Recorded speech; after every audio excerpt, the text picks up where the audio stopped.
Nurses. It is Dr. V here with Morning Infusion with Dr. V podcast, where we are intentional about teaching nurses how to work from anywhere around the world, making money and owning your own time, building profitable nurse coaching and consulting businesses. You will hear from amazing guests that have grown their companies and want to share insight into how you can do the same to change the face of healthcare as we know it.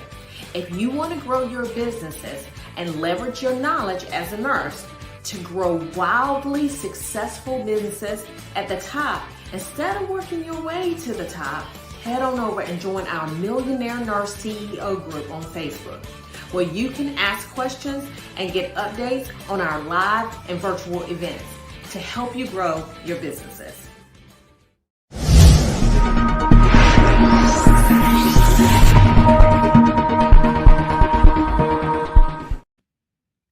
So welcome. I'm super excited about it. I guess this morning we have Irnise Williams. So welcome, Irnise. Thank you. I'm so excited to be here.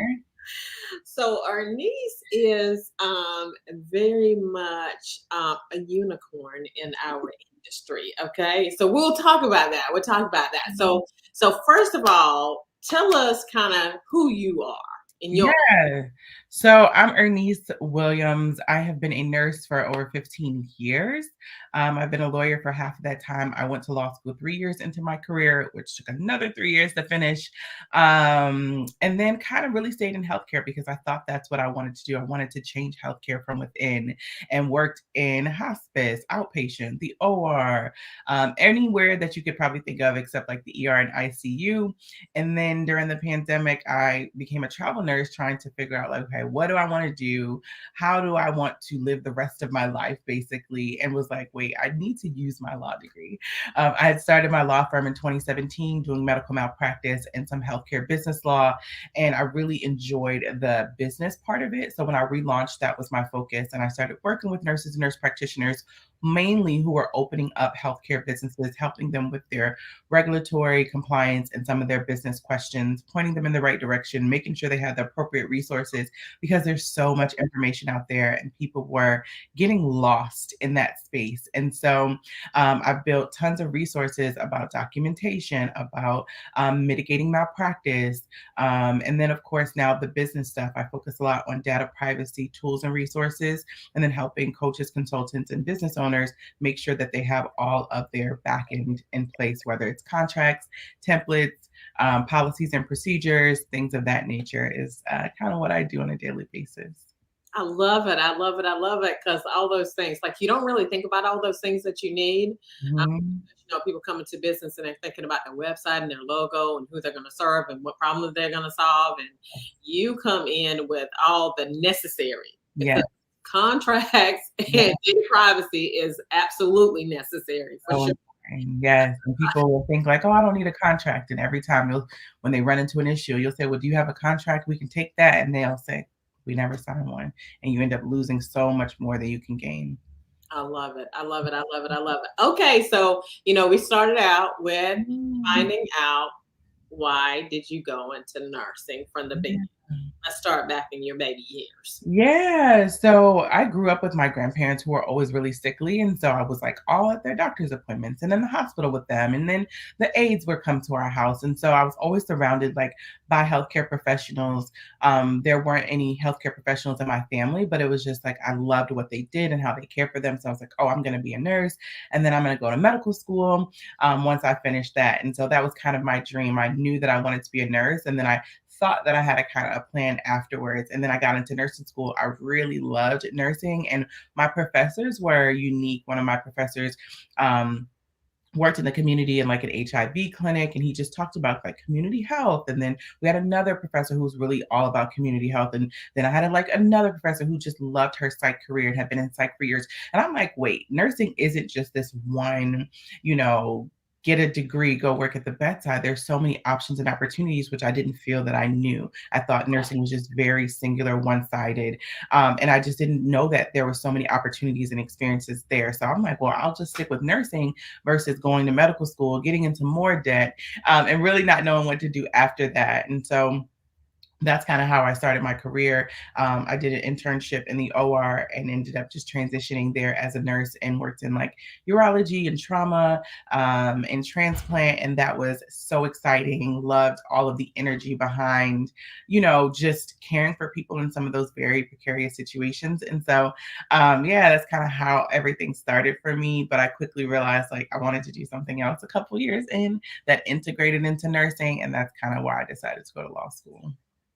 So, it's interesting that you thought the very same thing that I did. I just thought that, nurses just came to the bedside and, in the hospital, and nursing there is a whole gamut of things that nurses can do. And I tell people all the time, because people are like, well, I need to go into this profession. No, you just need to be a nurse. Once you become a nurse, and literally you can do everything. Yeah.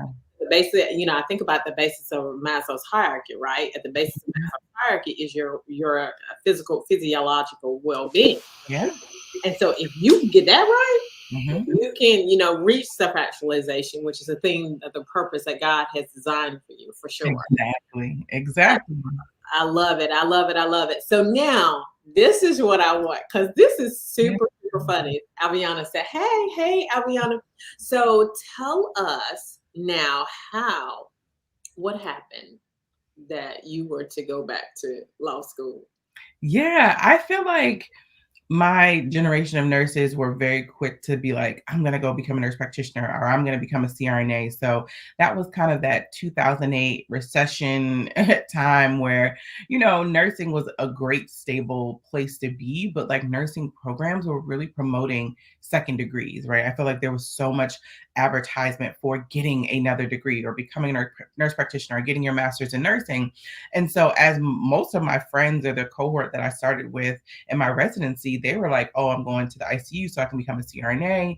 And CRNA programs were still early. There were some, there weren't a ton.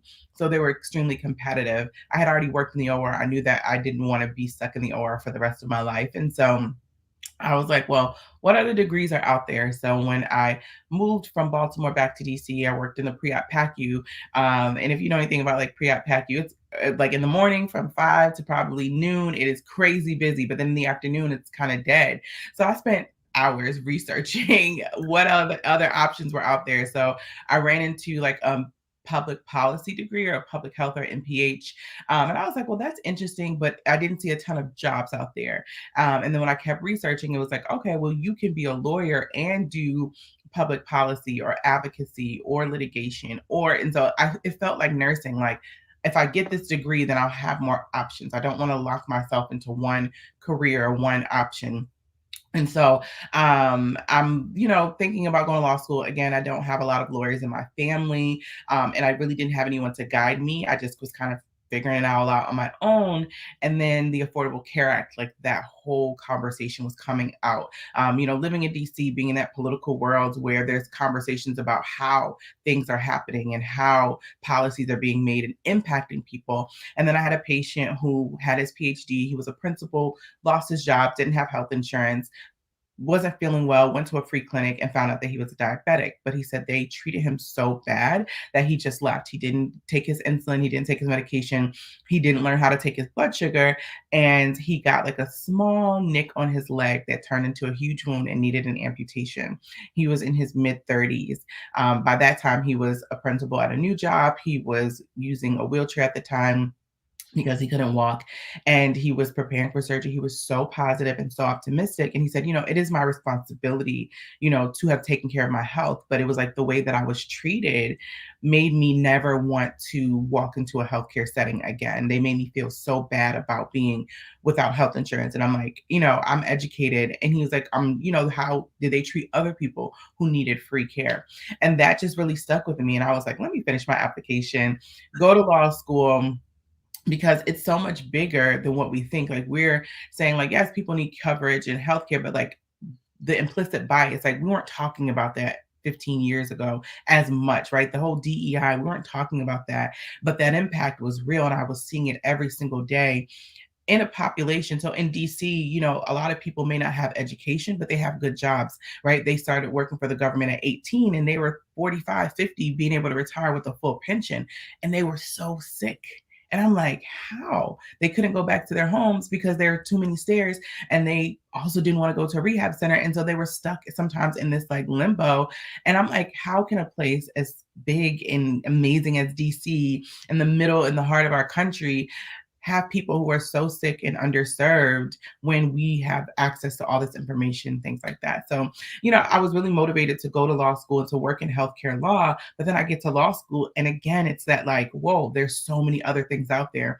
Understanding how housing impacts healthcare, how the criminal justice system impacts healthcare, how, all of the things that we don't necessarily talk about in healthcare because we're focused literally on the patient. Those now we're saying, oh, those disparate impact, like what is impacting our patient. That is now what I was seeing in law school in the, early 2000s. Like, wait, like if someone doesn't have a house, they're not going to the doctor. If someone doesn't have a job, they're not going to the doctor, right? It doesn't matter if there's a free clinic around the corner or not. That foundational things are things that are needed. And so I worked in the housing clinic and helped, this lady essentially get money from her apartment complex who was a wheelchair user. And they had her on the second floor after her apartment flooded. And she had to call the fire department to get out of of her building. And then one day they dropped her and she was hurt.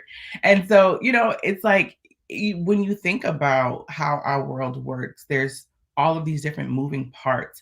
And really at the center of that is how the law is made, impacted, and interpreted.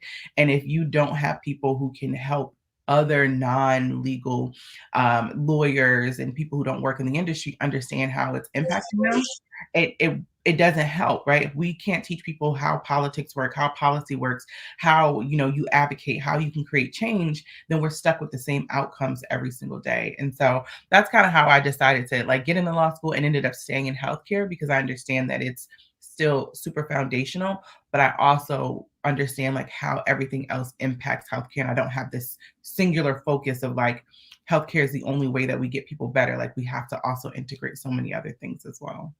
You know what? And that's so true. One of the things that, because I worked 15 years in the emergency department and I could not understand for the life of me. I was like, Mhm. why is it that patients are continually coming back in? Right. Mhm. And so then at the end of my career, I worked down in the readmissions department. Mhm. And in readmissions, I figured out why they kept coming back. It was just crazy stuff Mhm. that was happening to people that, like, when you're in a certain space, like, you don't even see that.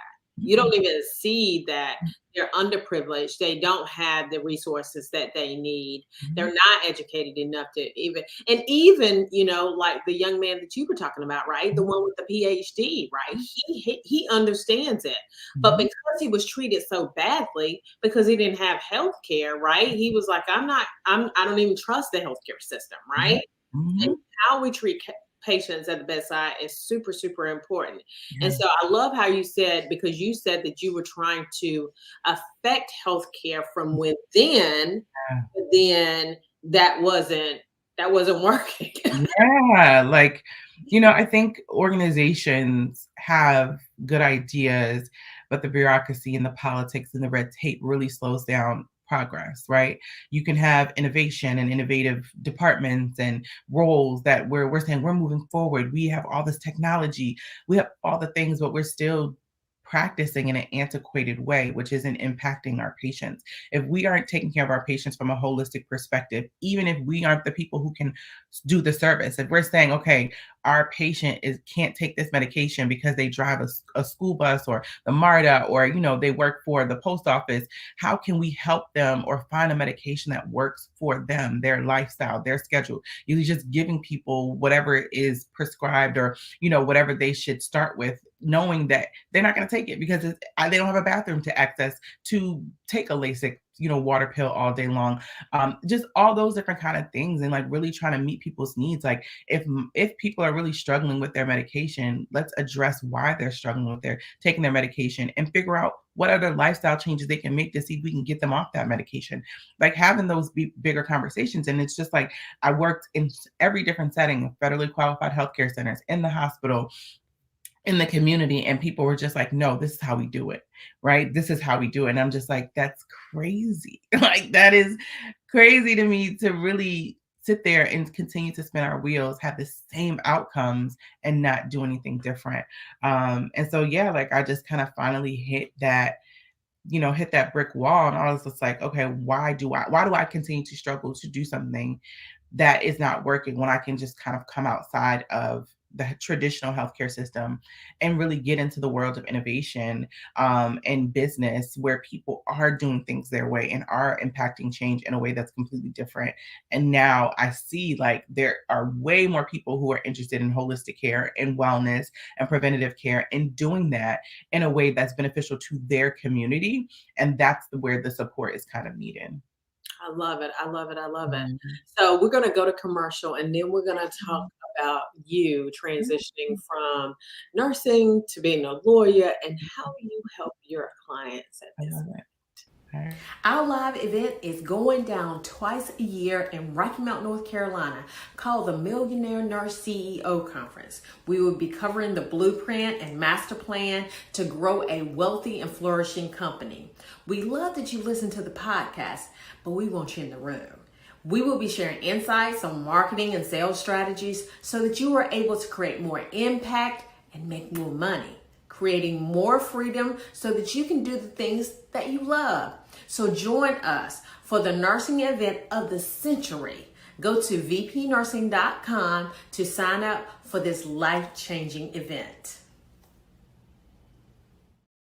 So we're back with Irnise. So Irnise, tell us now, once you became a lawyer, you still worked in healthcare. So tell us about that.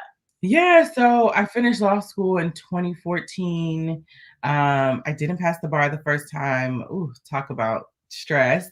My grandfather passed away while I was taking the bar, and because someone else posted about this, like I'm a rule follower. Like, I have to finish these lessons in this specific order. And the person who was training with me, he was like, just go to the next lesson. I'm like, I can't.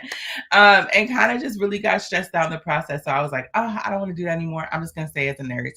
So I ended up moving to Texas, working in hospice, and loved it. It was a great job, a great experience, because it gave me a lot of autonomy. It showed me that community care is autonomous for nurses, right? I was out there on my own. I just needed to pick up the phone and call the doctor, tell them what I needed. They would send it to the pharmacy. The pharmacy would deliver it. The patients were able to advocate for themselves. The families were able to advocate for themselves. We were able to bring in resources that people wouldn't normally get. And it was just like different. I'm like, oh, wow, this can be a real effective system if we have those resources and tools available to us. And then they promoted like mental health. Like they were like, if a patient that I was really close to passed away, they were like, take your day off, take your time, use your PTO. They gave us a ton of PTO. I traveled so much with that job because they gave me that opportunity to work and still get paid. And so I loved it, but I still was like, again, I need to use my law degree. Decided to sit back for the bar in 2016 passed, and then was like, now what? So I'm applying for jobs, trying to find jobs, struggling to find a job, moved back to Maryland, which is kind of like my home base where I lived for a long time, and couldn't find a job. And I had a mentor that I met in law school, but I was looking for another mentor who was a very, very famous lawyer in Baltimore who worked on this very prominent case. And I was like starstruck, like, oh, I get to meet him. He was assigned through the American Bar Association. And I go to meet him, and he basically says to me, before Black people and women got into this field, me and my friends were able to make a lot more money. And What? yes, that was his conversation with me. He was like, my children are coming behind me, and he had a son and a daughter to take over his firm. And he was just kind of like, so how can I help you? And I was like, oh, okay, thanks. And I just smiled and left, and I was so deflated. Like, you can't compete with a big firm, a big name, someone who's worked on one of the biggest cases in the city. Like for little old me, I hadn't even started a business. I hadn't done anything. I was just figuring out what I wanted to do. And so that for me was another sign of like, I don't need to go sit at tables where I'm not welcomed. I don't need to enter into spaces where people aren't going to support me. And that I needed to do things my way and figure it out. But again, it still took me time to do that. And so I just kept working. I worked on a PCU unit, and again, just figuring it out. Moved to New York, started working at FQHC, and then then the pandemic happened, and I was like, okay, it's been 6 years.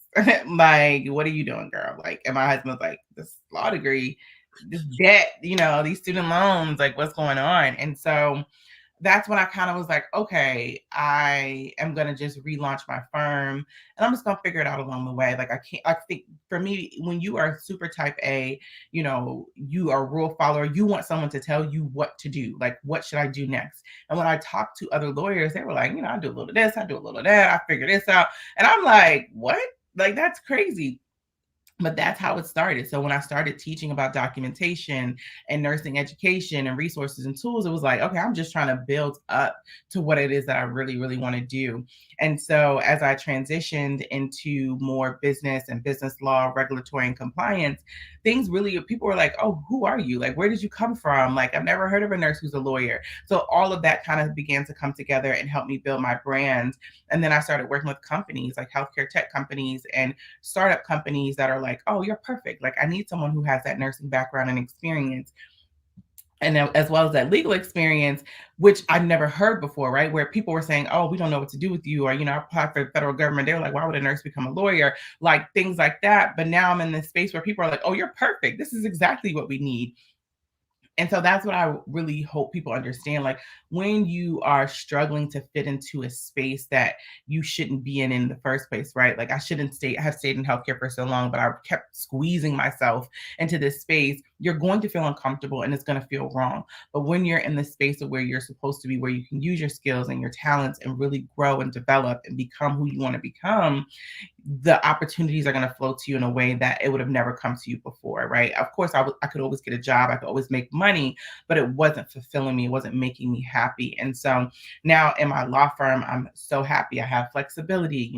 I can travel. I can take care of my children. I can do all the things that I love while also taking care of and still being connected to community that I adore. And so, it's been a challenge. It's hard. Like, I'm never going to glamorize like, oh, my life is perfect and I'm doing nothing and I'm traveling 365 and I have a ton of money, right? Like, it's not that, but I feel fulfilled. Like, the fulfillment to me is invaluable. And being able to say, like, this is my business, my firm, I'm building it my way. When I need to get rid of something or change something or do something differently, I do it. I don't have to ask questions. I don't have to wait for anybody. I don't have to wait for approval. It's like, I'm no longer offering that as a service, or I'm changing my prices, or, I'm offering something new. It's because that's what I want to do. And that's what's most beneficial to me, my family, or my business. And so, it's a grind. And I think that the whole, build a business and everything kind of works out in the beginning isn't true. Like, it takes time, because sometimes what you think is going to work doesn't work, and you start to tweak and refine it. But then when you find like that sweet spot of like, this is my business, this is I am happy and I'm also making money, this is it, then things really, really start to pick up. And sometimes it just takes a little bit longer than people think. Yeah, the flow definitely is. It's interesting. So Shay Smith says that she's so proud of you, Queen. Oh, thank you. I love that. But one of the things that we have to be very intentional about and understanding, I was talking to one of my mentees yesterday, and I told him, I said, he was asking about, he had an opportunity and the opportunity was going to give him a lot of money, right? Yeah. And he was like, I'm not sure whether I want that, because then I'll be pigeonholed into this certain space. Mm-hmm. And he was like, well, I don't know what to do. And I was like, never, ever. We preach it to the choir right here, right? Took the job because of the money, right? Mm-hmm. Never, ever do the job because of the money, right? Mm-hmm. And as the CEO of your company, as you so eloquently put, listen, if you want to change it, because the definition of insanity is doing the same thing expecting a different result. And we've been doing it in healthcare for years. It is not working. And so we have got to be very intentional. So I'm super excited about the fact about everything that literally you've got going on. So now tell us about some of the services that you offer to your clients. Yeah, so a lot of people come to me for just they just want to ask questions, right? Either they are researching information, they're running into roadblocks, or they're hearing a lot of information about starting whatever type of healthcare business they're interested in. So they usually just book a consultation, and we're able to map out, get through their tough questions and map out for them what it's like to either start their business or continue to grow their business. Then there are people who've been in business for a little while, and they're just not getting that flow. They're like, I'm here, the money's coming, but it's not really how I want it to be. So we usually do a business audit, spend a lot more time into the business, and then really look at the financial aspects. Do you have the right people on your team? What type of support do you need? And things like that. And so we offer those services as well. And then there, like I said, some of the digital products and resources that I have. So if you're building your business and you don't know anything about data privacy, we have a data privacy toolkit just to get you started, which comes with trainings, tools, and resources for your business, and templates that you can kind of customize for your business. And then we have a coaching and consulting starter kit, which again comes with those independent contractor agreements, comes with, NDAs, it comes with if you're speaking or training, and it teaches you how to build your business, like build your LinkedIn profile, build your network, things like that, and execute as a speaker, coach, whatever. And then there's our more comprehensive, which is like kind of our bestseller, which is our healthcare business starter kit, which is basically like a business in a box, which teaches you how to hire, onboard. It comes with training tools and templates, policies and procedures, again, contract templates and consents, and then all of the data privacy tools and resources so that you can stay in compliance. I do work with some clients one-on-one to help them build out their compliance program, make sure that they have all the tools and resources in place so that as they start to hire, they can do that with ease, that if the board ever shows up, that they know what to do and they know how to essentially respond to those types of inquiries. And that as they're navigating or growing in their business, that they're doing it appropriately. I think sometimes people say, oh, I want to offer this service. And I'm like, well, is that within your scope? Does, the regulations allow you to do that? And so we kind of go deeper into that for some business owners as well. So there's lots of ways to kind of get into the room. I now offer a monthly webinar on how to start a legally sound business. And so that's kind of just like an intro of basics of like how to choose your name and how to find your EIN, like all the free stuff that people can do, or very inexpensive stuff that people sometimes charge a lot for. And people get defeated because they're like, I don't even know where to begin or who to pay or what to do. And so we kind of cover that ground and just how to get off the ground, because I see a lot of people who want to open up their own primary care practice or their own wound care business or chronic care management. Like there's so many options out there now, and they're just stuck at that place of like getting started. And once you have enough information to get off the ground, then the momentum starts to build after that. And that's one thing, when you talk about the wound care business, I mean, that's huge. I mean, that is a huge business. And because I didn't even realize how big it was until I did go into the readmissions and Mhm. understanding, IV antibiotics, because they'll keep patients in the hospital because of Mhm. IV antibiotics, when the reality is that you can discharge those patients, especially if they're stable, give them the IV antibiotics at home. Yep. But somebody needs to deliver that, right? That is a whole thing right there. So Yeah. understanding that is huge. So I'm Yeah. super excited. I'm super excited. I love it. I love it. So tell people where to find you. Yes, so I am on all social media platforms as your nurse lawyer. You can find me at IrniseWilliams.com, where I share tons of resources, free blogs, how to start businesses. Like there's so much out there. I have a YouTube channel with some resources and tools as well. So if you type in your nurse lawyer, you can find me. It's not many of us out there that are nurses and lawyers. So yes, I hope to connect with you all on social media. I love it. I love it. I love it. So go follow Irnise. She has a wealth of knowledge and amazing. Yeah. So if you want to learn to monetize as a nurse coach, here we are today. We have our next masterclass, which is coming up June 13th. It's going to be from 5 until 8 p.m. I look forward to seeing everyone.